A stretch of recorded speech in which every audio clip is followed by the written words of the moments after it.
Hello everybody and welcome to today's video, a translation into modern English of William Shakespeare's Julius Caesar. On screen you'll see the original text, and what I'll do is read out my modern translation. A public place. Flourish. Enter Caesar, Antony stripped for the course, Calpurnia, Portia, Decius Brutus, Cicero, Brutus, Cassius and Casca, a great crowd following, among them a soothsayer. Caesar, Calpurnia, Casca, everyone be quiet, Caesar is speaking. Caesar, Calpurnia, Calpurnia, I am here, my lord. Caesar, stand directly in Antonius's path when he runs his holy course, Antonius. Antony, yes, Caesar, my lord. Caesar, Antonius, in your haste don't forget to touch Calpurnia, because our elders say the infertile woman who is touched in this holy race will be freed from the curse of sterility. Antony, I shall remember. When Caesar says do this, it is done. Caesar, proceed and don't forget to perform any of the rituals. Flourish. Soothsayer, Caesar, Caesar, who is calling me? Casca, please be quiet everyone, let silence resume. Caesar, who is it in the crowd who's calling me? I can hear a voice and it's shriller than all the music, calling out Caesar, speak. Caesar is listening. Soothsayer, beware of 15th of March. Caesar, who is that man? Brutus, a soothsayer is telling you to beware of March 15th. Caesar, bring him to me, let me see his face. Cassius, you fellow, come away from the crowd, come before Caesar. Caesar, what do you have to say to me now? Say it again. Soothsayer, beware of March 15th. Caesar, he's a fantasist. Let us leave him. Advance. Senate, exit all except Brutus and Cassius. Cassius, are you going to watch the progress of the race? Brutus, not me. Cassius, please come. Brutus, I am not a frivolous sport lover. I lack something of that lively and prompt disposition that Antony has. Don't let me keep you from going, Cassius. I'll be on my way. Cassius, Brutus, I have been studying you recently. I've not observed in your eyes that well-bred courtesy and manifestation of love that I was accustomed to. You have too stubborn and too hostile a disposition towards your friend who loves you. Brutus, Cassius, don't be misled. If my expression is concealed, the troubled look is directed entirely towards myself. I am worried recently by conflicting emotions, thoughts pertaining only to me, which are perhaps adversely affecting my behaviour. So therefore, my good friends must not be troubled, and, Cassius, I number you among my friends. Nor must you make anything more of my neglect of you than that poor Brutus, who is at war with himself, is forgetting to demonstrate love to others. Cassius, then, Brutus, I have misunderstood your feelings, and it's caused me to keep to myself important thoughts and contemplations. Tell me, good Brutus, can you see your face? Brutus, no, Cassius, because an eye cannot see itself unless it's reflected in something else. Cassius, that's true, and it is very much regretted, Brutus, that you don't have any mirrors which can reflect your hidden worthiness back to yourself, so that you could see your image. I have heard many people in Rome, who are held in the highest estimation next to immortal Caesar, speaking of you, Brutus, and groaning under the weight of this government, wishing that noble Brutus's eyes were seeing clearly. Brutus, what sort of dangers are you trying to lead me into, Cassius, that you want me to look inside myself for something that isn't there? Cassius, so far as that is concerned, good Brutus, get ready to listen, and since you know that you can't see yourself any more clearly than by looking at your reflection, I shall be your mirror, and will show you, without exaggeration, things about yourself which you don't know yet. And don't be suspicious of me, noble Brutus.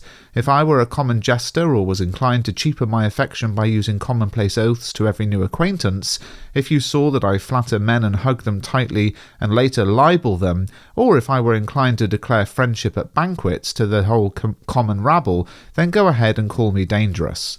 Flourish and shout. Brutus, why are they shouting? I'm afraid the people have chosen Caesar for their king. Cassius, is that what you're afraid of? Then I assume you don't want him to be the king. Brutus, I don't, Cassius, even though I love him very much. But why are you keeping me here so long? What is it that you want to say to me?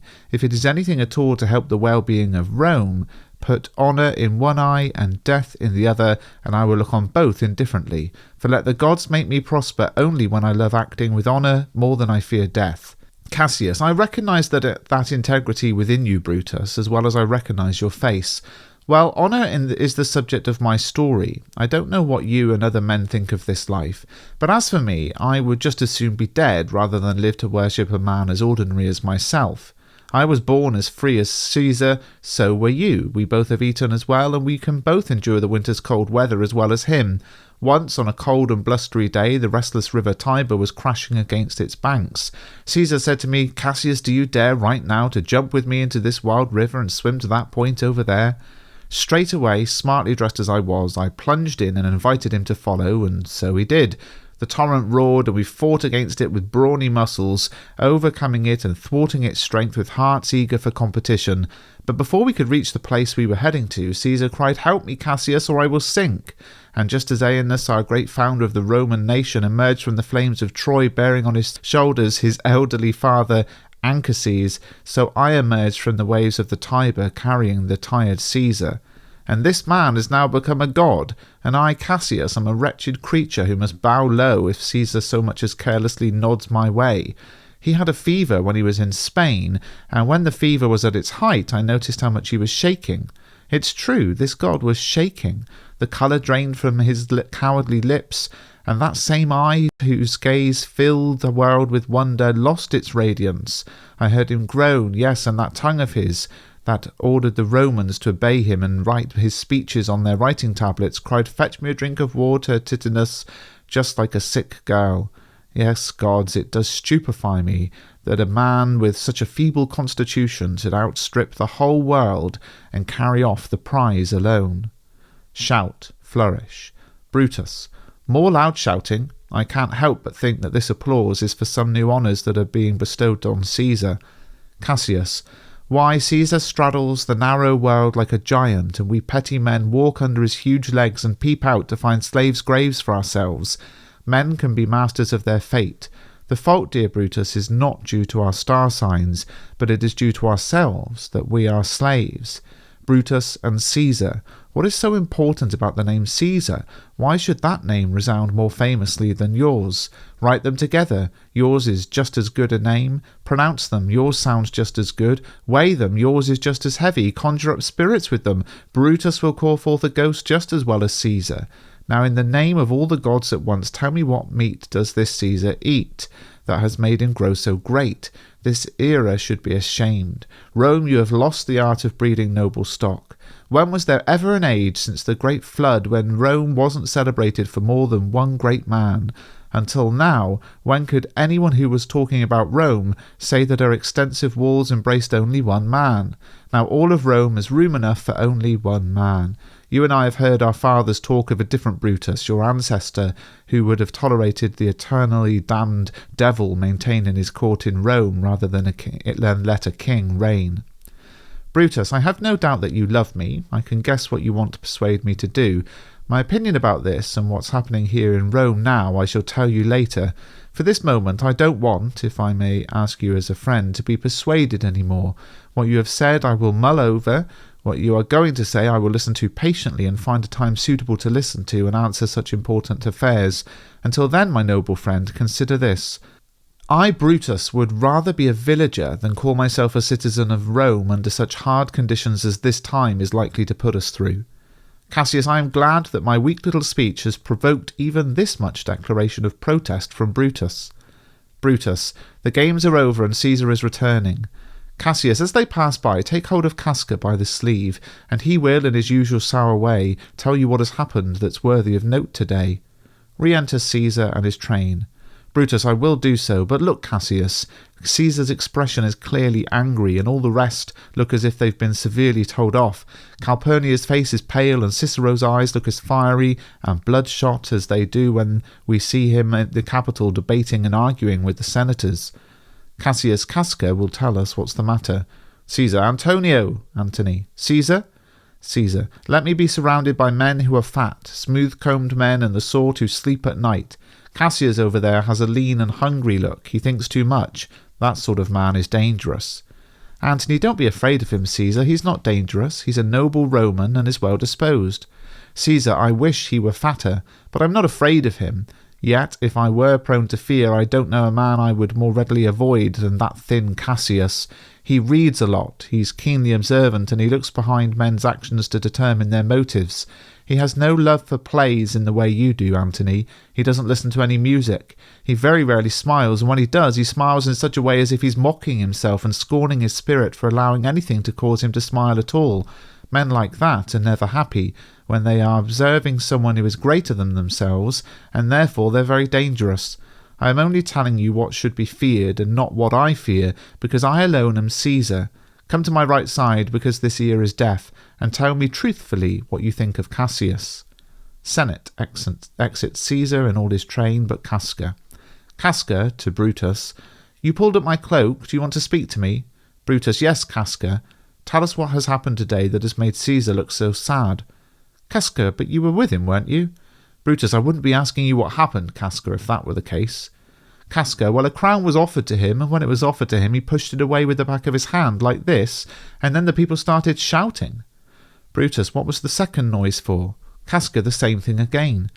Cassius, they shouted 3 times. What was the last cry for? Casca, for the same thing again. Brutus, was the crown offered to him 3 times? Casca, yes, indeed it was, and he pushed it aside 3 times, each time more reluctantly than the last, and each time he pushed it aside, my honest countrymen shouted. Cassius, who offered him the crown? Casca, Antony. Brutus, tell us how it happened, noble Casca. Casca, I am at a loss as to how to describe it. It was just silliness. I didn't pay full attention. I saw Mark Antony offer him a crown, though it wasn't a real crown, just a small coronet. As I told you, he pushed it aside once, but even so, in my opinion, he would have willingly had it. Then he offered it to him again, and he pushed it aside again, but in my opinion, he was very loath to take his hands off it. Antony then offered it a 3rd time, he pushed it aside a 3rd time, and each time he refused it, all the people shouted and clapped their chapped hands and threw up their sweaty nightcaps and exhaled such a great deal of stinking breath because Caesar refused the crown that it almost choked Caesar, because he fainted and fell over, and as for me, I didn't dare laugh for fear of opening my mouth and inhaling the stinking air. Cassius, but slow down, please. Are you saying that Caesar fainted? Casca, he fell down in the marketplace and foamed at the mouth and couldn't speak. Brutus, that is very likely. He has epilepsy, a disease that causes you to fall. Cassius, no, Caesar doesn't have the falling disease, but you and I, an honest Casca, we have fallen under Caesar's sway. Casca, I don't know what you mean by that, but I'm sure that Caesar fell down. If the rabble were not applauding him and hissing at him, depending on whether he pleased them or displeased them, just as they do actors in the theatre, then I am a liar. Brutus, what did he say when he came round? Casca, indeed, before he fell, when he realised the crowd of commoners were glad that he had refused the crown, he opened his jacket and offered them his throat to cut. If I had been a man of action and hadn't taken him up on his offer, I would wish myself in hell among the villains. And so he fainted. When he regained consciousness, he said that if he had done or said anything appropriate, he wanted them to understand it was because of his affliction. 3 or 4 women, where I was standing, exclaimed, Alas, good soul, and forgave him with all their hearts. But we shouldn't take any notice of what they say. If Caesar had stabbed their mothers, they would have forgiven him. Brutus, and after that he came back here looking so sad? Casca, yes. Cassius, did Cicero say anything? Casca, yes, he spoke in Greek. Cassius, what did he say? Casca, no, if I tell you that, I will never look you in the face again. But those who understood him smiled at one another and shook their heads. But as for me, I couldn't understand it. I have more news to tell you too. Marullus and Flavius have been silenced for pulling scars off statues of Caesar, thoroughly silenced. There was even more tomfoolery, if only I could remember it. Cassius, will you eat with me tonight, Casca? Casca, no, I have promised to dine elsewhere. Cassius, will you dine with me tomorrow? Casca, yes, if I am alive and you don't change your mind and your dinner is worth eating. Cassius, good, I will expect you. Casca, yes, do so. Farewell to you both. Exit Casca. Brutus, what an abrupt man he's turned out to be. He had a lively disposition when he was at school. Cassius, he's still courageous when he is carrying out any bold or noble enterprise, although he pretends to be slow-witted. This rough manner is like a sauce to his genuine intelligence, which helps people to digest what he says more willingly. Brutus, yes, that is how it is. I must leave you for now. If you would like to talk with me tomorrow, I will come to your home, or if you wish, you can come to my home, and I will wait for you. Cassius, I will do that. Until then, think about the present state of affairs in Rome. Exit Brutus. Well, Brutus, you are virtuous, yet I see your upstanding spirit can be twisted out of its natural inclination. Therefore it's fitting that honest men should only keep company with other honest men, because who is so firm he cannot be seduced? Caesar feels ill will towards me, but he loves Brutus. If I were Brutus now and Brutus were me, he would not be able to influence me in the same way I've been moulding him. Tonight I will throw through his windows several letters in different handwriting, as if they were written by several citizens, letters all concerning the great respect that Romans have for Brutus, and all of them will indirectly allude to Caesar's ruthless ambition, and after this let Caesar make his position secure, for we will dethrone him, or must endure even greater tyranny in the future. Exit.